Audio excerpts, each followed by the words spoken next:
Enfal suresi ayet 2, 3, 4. Bismillahirrahmanirrahim.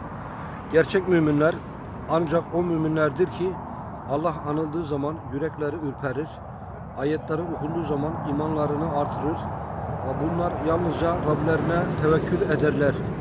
Onlar ki namazı gereği gibi kılarlar ve kendilerine rızık olarak verdiğimiz şeylerden Allah yolunda harcarlar. İşte gerçekten mümin olanlar onlardır. Onlara Rablerinin katında dereceler vardır. Bağışlanma ve değerli rızık vardır. Zümer suresi ayet 20. Lakinnellezine tegarrabahum lahum gurafun min fevne gurafun mebriyetun tecri min tahtihal enhar vadallahi la yulfil miyat.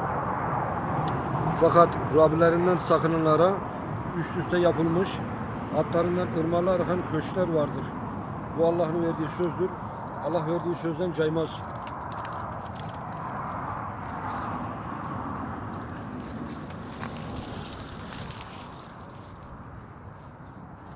Ağacı da var şurada. He.